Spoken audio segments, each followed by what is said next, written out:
I want to start this morning, though, by calling your attention back to when you were in high school.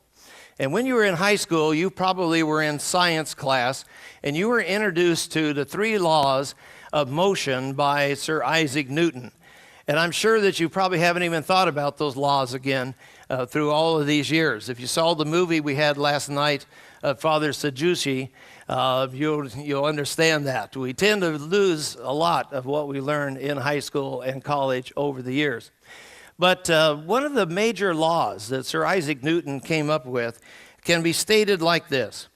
He simply said, and this is not in his exact words, but this is kind of paraphrased, a body at rest tends to stay at rest, and a body in motion tends to stay in motion.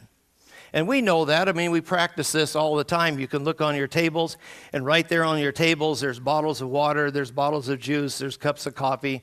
And you can sit there all morning and watch those bottles, and they will just tend to stay there at rest.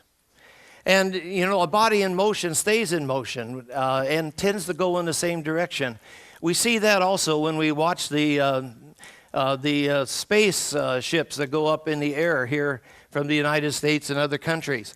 A spaceship, it takes off, it gets into a particular orbit, and it will tend to stay in that orbit until they shoot one of those little rockets on the side of it that adjusts its trajectory and sends it off in another direction. But if they don't shoot that little rocket, the rocket ship will tend to continue in the same direction.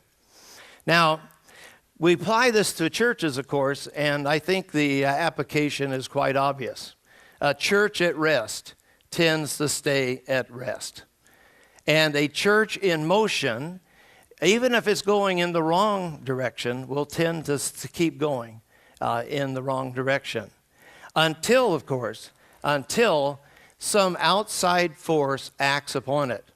So those bottles of water and those cups of coffee will sit there and tend to stay at rest until you reach down and you pick them up and you bring them up to your lips and you take a drink. There has to be an outside force that lifts that body at rest up and gives it some motion. The same with a church that's moving in a direction. Many churches we recognize that we work with are actually moving in the wrong direction. Well, they'll continue to keep going in that direction until some force comes and applies pressure upon that church in order to move it into a new direction. So I think this gives us what I think is the fundamental principle of turnaround. And I would suggest to you that the primary fundamental principle of turnaround is this. It is that turnaround only happens when it is coerced. Turnaround only happens when it's coerced. Turnaround will not happen by accident. If a church is sitting at rest, it will tend to stay at rest until some outside force comes to act upon that church and coerces it to move. Now, sometimes that outside force can be something like a fire. I worked with a church up in Walnut Creek, California a number of years ago, and the night before Thanksgiving in 1985, the church burned down.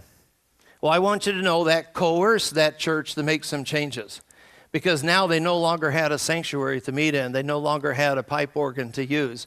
And so they had to start meeting in a gymnasium. And just meeting in the gymnasium put them in a context that forced them to use contemporary music. It forced them to use different types of preaching styles. That fire was an outside force that acted upon that church. Now, I want to make sure that you don't leave here today and go home and say, McIntosh said we need to burn down our church.